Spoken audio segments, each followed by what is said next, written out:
They wanted one of our 45s because they are a neat-looking, they're a handsome-looking pistol, and so I buried mine just as deep as I could into the mud, in the foxhole where we were at.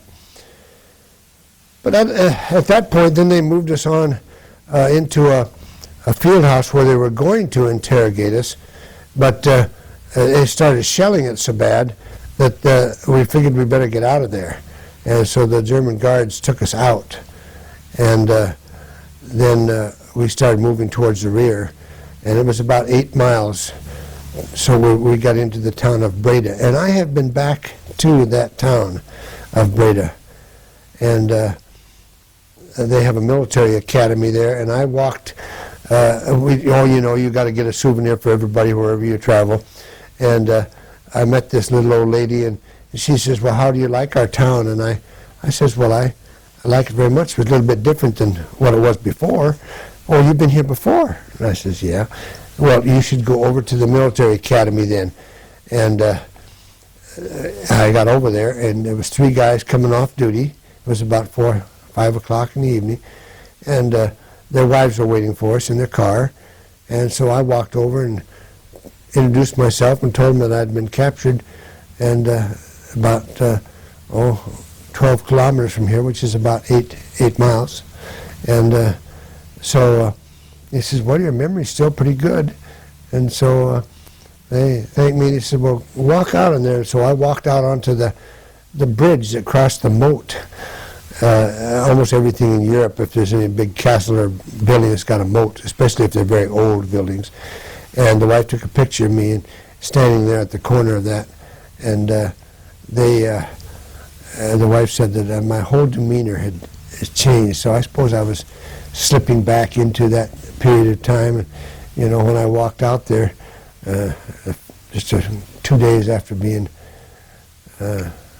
captured, you see. One of these here, this tall letter that you're looking at right here, this is the very first card that we were allowed to send by the German officers. And all it is just a postcard, and you cross everything out that didn't apply to you. And it said I'd been captured and I was not wounded and I was in good health and so on and so forth. And then this is the type of letter that we were allowed to write. And you wrote it to yourself. I mean, you wrote it to your parents on the other side, and then from yourself. And that's the only way that you were able to receive any kind of a correspondence from your parents. But I had been moving from one camp to another. I was in 2 big international camps. They call them stalags, is when it comes to the infantry. The Air Force, they're called Luftags or something like that. And but anyhow, I told my parents never to write to me because I was moving from one camp to another. And if you see right over here, that's the division insignia, the Timberwolves, and I was in the Air Force for anti-aircraft first, and then this was my regiment, the 415th. It's called Old Faithful, and I did make it as far as corporal, but that was given to me because in battle or on the front line or whatever, you could have been given a commission, you see, by just like my sergeant had been killed.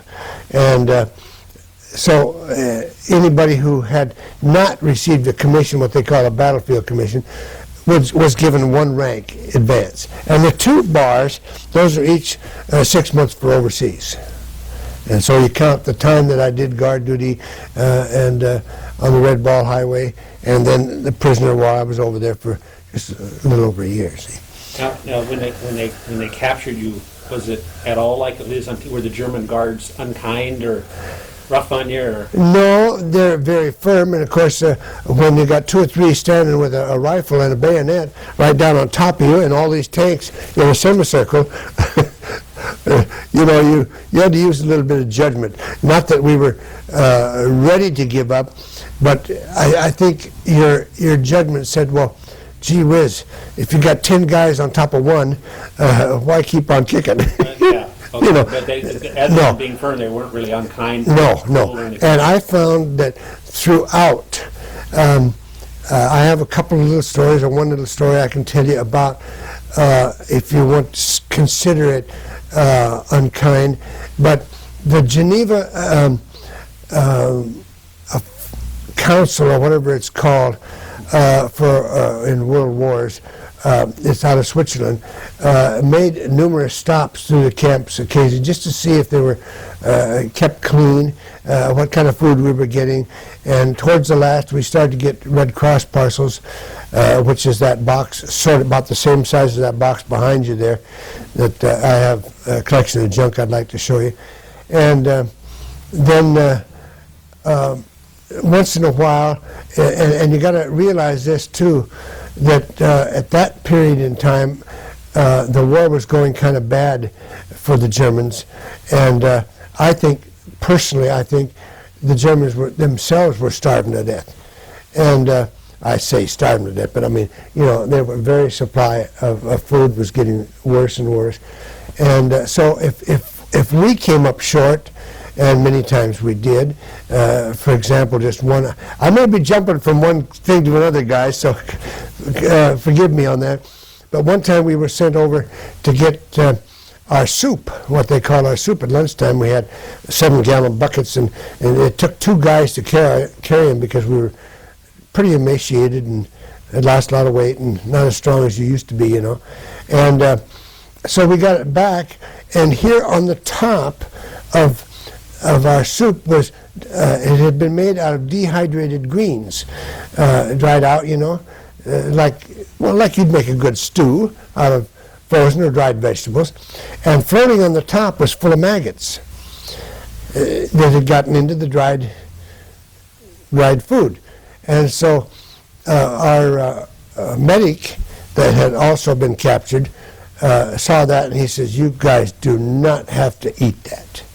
And so we dumped it down the toilet hole. So we went hungry.